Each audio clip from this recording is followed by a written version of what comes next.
Hi friends, welcome to சமையலை சுவாசம். இன்றைக்கி நம்ம சேனலில் பொருள் விளங்கா உருண்டை எப்படி பண்ணலான்னு பார்க்கலாமா? இது பாரம்பரியமான ஒரு உணவு. கிராமத்தில் இந்த பொருள் விளங்கா உருண்டை தான் ஸ்நாக்ஸ் செய்வாங்க. இது நம்ம இப்போ பேச்சு வழக்கில் பொரி விளங்கா உருண்டைன்னு சொல்கிறாங்க. இது எப்படி பண்ணலான்னு பார்க்கலாமா? இதுக்கு 1 டம்ளர் அளவு புழுங்கல் அரிசி எடுத்துக்கிட்டேன். நம்ம சாப்பாட்டுக்கு யூஸ் பண்ணுற அரிசி 1 டம்ளர் எடுத்துக்கோங்க. அதை ஒரு ட்ரை பேனில் போட்டுட்டு அரிசி நல்லா பொரிஞ்சு வரணும். பொரிஞ்சு கலர் லைட்டாக சேஞ்ச் ஆகி வரணும். அந்த அளவுக்கு நல்லா நம்ம இதை பொறுமையாக சிம்மில் வச்சு வறுத்து கொடுத்துக்கலாம். ரொம்ப கருக விட்டுறக்கூடாது. அரிசி பொரிஞ்சு லைட்டாக கலர் மாறி வரணும். அந்த அளவுக்கு நம்ம இந்த அரிசியை வறுத்து எடுத்துக்கலாம். இப்போ பாருங்கள், கலர் சேஞ்ச் ஆகிருக்குது. நல்லா அரிசியும் நமக்கு பார்க்கும் போதே தெரியும், நல்லா பொரிஞ்சு வந்திருக்கும். இந்த ஸ்டேஜில் நம்ம ஸ்டவ் ஆஃப் பண்ணிவிட்டு இதை நம்ம நல்லா ஆற விட்டுடலாம். ஆற விட்டுட்டு ஒரு மிக்சர் ஜாருக்கு மாற்றி நல்லா ஃபைன் பவுடராக நம்ம இந்த அரிசியை அரைச்சி எடுத்துக்கலாம். இப்போ நமக்கு அரிசி ரெடி ஆகிடுச்சு. இப்போ நம்ம இதை ஆற வச்சு மிக்சர் ஜாருக்கு மாற்றி அரைச்சி எடுத்துக்கலாம். இப்போ நம்ம இனிப்புக்கு 1 டம்ளர் அரிசிக்கு அரை டம்ளர் அளவுக்கு நம்ம வெல்லம் எடுத்துக்கலாம். அதை ஒரு பேனுக்கு மாற்றிக்கோங்க. வெள்ளத்தில் தூசி மண் இருக்கும், அதனால் நம்ம வெள்ளத்தை கரைச்சி நம்ம ஆட் பண்ணிக்கலாம். அரை டம்ளர் அளவுக்கு வாட்டர் ஆட் பண்ணிக்கோங்க. அரை டம்ளருக்கு கொஞ்சம் கீழே எடுத்துக்கலாம் வாட்ரு. அரை டம்ளர் வெல்லம், ஒரு 1/4 டம்ளர் அளவுக்கு வாட்டர் கூட ஆட் பண்ணிக்கலாம். ஆட் பண்ணிவிட்டு வெல்லம் நல்லா கரைஞ்சி இந்த அளவு கொதித்து வரவும் நம்ம ஸ்டவ் ஆஃப் பண்ணிடலாம். வெல்லம் அதிக நேரம் நமக்கு கொதிக்கணும்னு தேவையில்லை.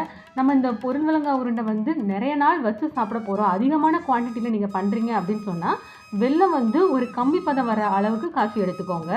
இல்லை நம்ம கம்மியாக 1 டம்ளர் 1 டம்ளர் அரிசியில் மட்டும் தான் பண்ண போகிறோம், ஒரு 2 டேஸ் 3 டேஸில் சாப்பிட்டு முடிச்சிடுவோம் அப்படின்னு சொன்னால் வெல்லம் கொதிச்சு வந்தால் மட்டும் போதும். கம்பி பதம் எதுவுமே நமக்கு இதுக்கு தேவைப்படாது.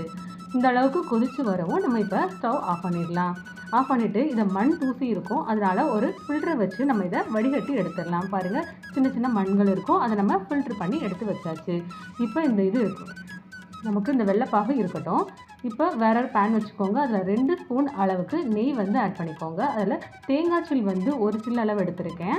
அதை குட்டி குட்டி பீஸாக கட் பண்ணி இந்த நெய்யோடு ஆட் பண்ணி நம்ம அதை வறுத்து எடுத்துக்கலாம். உங்களுக்கு தேங்காய் அதிகமாக சாப்பிட பிடிக்கும் அப்படின்னு சொன்னால் இன்னும் ஒரு சில் கூட எக்ஸ்ட்ராவாக நீங்கள் இது கூட ஆட் பண்ணிக்கலாம். இது கூட 3 ஏலக்காய் ஆட் பண்ணிக்கோங்க. நல்லா வறுத்து கொடுத்துக்கலாம் செவக்க. இது கூட 1 ஸ்பூன் அளவுக்கு பொட்டுக்கடலை, 1 ஸ்பூன் அளவுக்கு நிலக்கடலை பருப்பு, இதையும் நிலக்கடலை பருப்பு தோல் விரித்து இது கூட ஆட் பண்ணிக்கோங்க. 1 டம்ளர் அரிசிக்கு 1 ஸ்பூன் ஒரு பொட்டுக்கடலையும் 1 ஸ்பூன் வேர்க்கடலையும் ஆட் பண்ணாலே போதுமானது. இந்த அளவு ஆட் பண்ணிவிட்டு நல்லா நம்ம நெய்யில் வறுத்து கொடுத்துக்கலாம். இப்போ ஸ்டவ் ஆஃப் பண்ணிவிடுங்க. போதும், இந்த அளவு வறுத்தது. பாருங்கள், மாவு நான் இந்த அளவுக்கு நல்லா ஃபைனாக அரைச்சி எடுத்து வச்சுக்கிட்டேன். அரிசி பொரிஞ்சு வரவும் ஸ்டவ் ஆஃப் பண்ணிட்டு நம்ம ஆற வச்சுட்டோம். ஆற வச்சுட்டு நல்லா மிக்சர் ஜாருக்கு மாற்றி அரைச்சி எடுத்தாச்சு. இப்போ நம்ம அரைச்ச பவுடர்லேருந்து ஒரு 1.5 ஸ்பூன் அளவுக்கு எடுத்து நம்ம வேற ஒரு பவுலுக்கு மாற்றி வச்சுக்கலாம். இப்போ இது இருக்கட்டும். நம்ம இப்போ ஸ்டவ்லேருந்து பேனை இறக்கி கீழே வச்சாச்சு. இப்போ நம்ம காய்ச்சி வச்சுருந்த வெள்ளைப்பாகை இது கூட ஆட் பண்ணிக்கலாம். ஆட் பண்ணிவிட்டு நம்ம அரைச்சி வச்சுருந்த அரிசி மாவை இது கூட ஆட் பண்ணி கொஞ்சம் கொஞ்சமாக ஆட் பண்ணி மிக்ஸ் பண்ணுறனாலும் பண்ணிக்கலாம், இல்லைனா மொத்தமாக ஆட் பண்ணிவிட்டு நல்லா மிக்ஸ் பண்ணி கொடுத்துக்கலாம். இந்த வாட்டர் ஃபுல்லாக நல்லா அப்சர்வ் பண்ணி பாருங்கள், நல்லா ஊறி வந்துடும். பாருங்கள், நமக்கு புட்டு பதத்துக்கு இந்த அளவுக்கு ஒரு 5 மினிட்ஸ் நம்ம ரெஸ்ட் கொடுத்து வச்சிட்டோன்னா இந்த அளவுக்கு நமக்கு நல்லாவே ஊறி வந்துடும். இப்போ நம்ம இந்த மேல் மாவு மேலாவில் தூவி விட்டும் பசைஞ்சு எடுத்துக்கலாம், இல்லைனா உருண்டைகளாக பிடிச்சி மாவில் போட்டு பரட்டி எடுத்தும் வச்சுக்கலாம். ஃபஸ்ட்டு நம்ம மேலாவில் தூவி விட்டுக்கிட்டு உருண்டைகளாக பிடிச்சி எடுத்துக்கிறேன். பாருங்கள், 1 டம்ளர் அரிசிக்கு அரை டம்ளர் அளவுக்கு வெல்லமும் 1/4 டம்ளர் அளவுக்கு வாட்டரும் கரெக்டாக இருந்துச்சு. இந்த அளவுக்கு உருண்டைகளாக பிடிச்சி இந்த மேல் மாவில் நம்ம போட்டு எடுத்து வச்சிடலாம். இது நீங்கள் ஸ்டோர் பண்ணி வச்சும் சாப்பிட்லாம். குழந்தைங்களுக்கு ஸ்நாக்ஸ் கேட்கும்போது இந்த மாதிரி ஒரு பொருள் விளங்கா உருண்டை செஞ்சு கொடுங்க. ரொம்ப ஹெல்த்தியாகவும் இருக்கும், டேஸ்ட்டும் சூப்பராக இருக்கும். கண்டிப்பாக இந்த ரெசிபியை வீட்டில் நீங்கள் ட்ரை பண்ணி பாருங்கள்.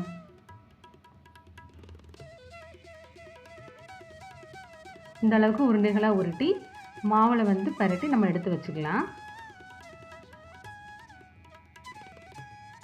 சூப்பர்வான பொருள் விளங்கா உருண்டை ரெடி ஆகிடுச்சு.